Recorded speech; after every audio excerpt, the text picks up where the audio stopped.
Howdy mates, how are we doing? Good late afternoon. We're probably about an hour out from having our sunset. I'm actually visiting a state park that I haven't been to for a while. This is the Gasparilla Island State Park, so we're literally at the southern tip of the island. And of course, just ahead of us, we've got the famous Boca Grande Pass, which is essentially where the Charlotte Harbor meets up with the Gulf of Mexico.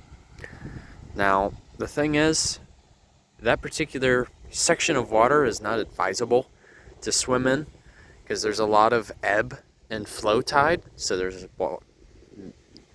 constant alternating action of water going in and water going out. So it creates a lot of what you call opposing currents.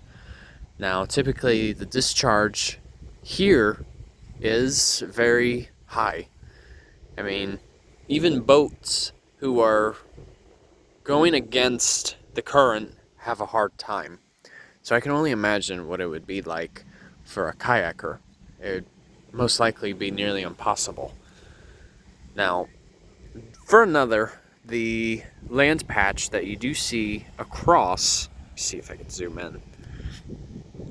Over there is the famous Costa Island State Park. It's one of the only barrier islands on the Gulf of Mexico that is not developed. And come to think of it, it would be really nice to go back out there again. It's been over a year, and it was a phenomenal experience to go out there. So, could be something in the works. Now, typically, some examples of plants that we are seeing here. One ahead of me is actually our famous green buttonwood. So, here is their particular bloom. They look like buttons, hence the name. Now, it is often noted that they are a fourth relative of the mangroves, but some say that they're not. But anyway, buttonwood is usually the most what you call landbound when it comes to all the separate types of mangroves that I speak of. So, we have our 4 common types, which is red, black, white, and then buttonwood. And then, of course, we've got our famous lighthouse, which actually houses a museum that tells you more about the history of this island. Part of the history, which of course could go more in depth, but Gasparilla Island has a history of fishing. It also has a history of the phosphate industry, and for another, railroads. So technically, if natural erosion was to truly take place here, most likely this section of the island wouldn't even exist. So over the past 50 or so years, a lot of restoration has occurred here, which it still does to this day, and most of that work is done by the state park system. There's a bit of dredging that occurs so that the beach can stay maintained. Now, another thing I forgot to mention too is, we're gonna walk towards Boca Grande Pass. Now, given that there is a mixture of brackish water and salt water, it's usually at the pass where you will see quite a variety of different fish. So, like, some examples can include snook. That's a very common fish that you'll see here. Maybe even some bass, but those will probably be a bit more freshwater bound. But the most common, or a commonly sought after fish, especially in these parts of Florida along the Gulf Coast, is our tarpon.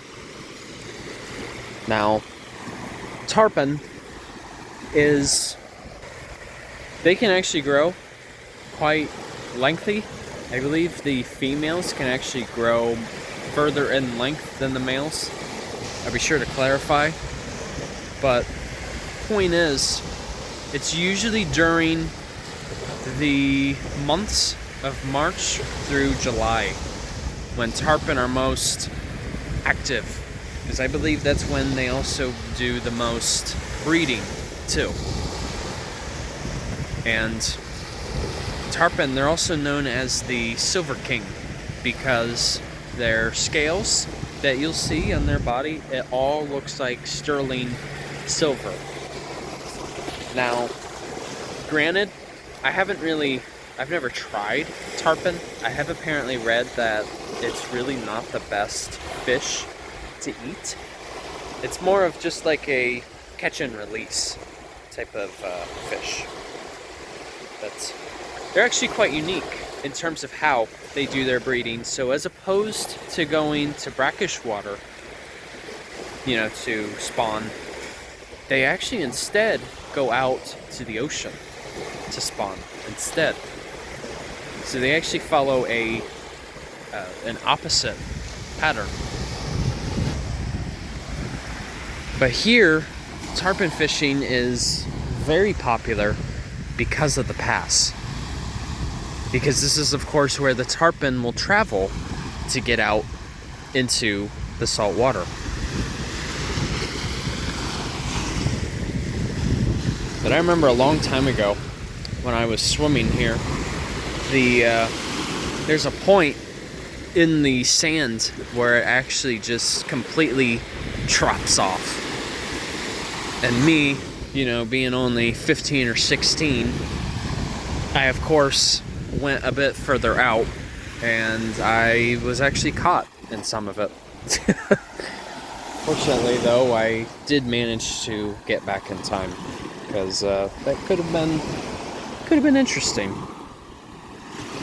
So, anyways, hope you guys enjoyed this video. Thanks for watching, and Learning on a Journey is onwards. Take care, folks. See ya.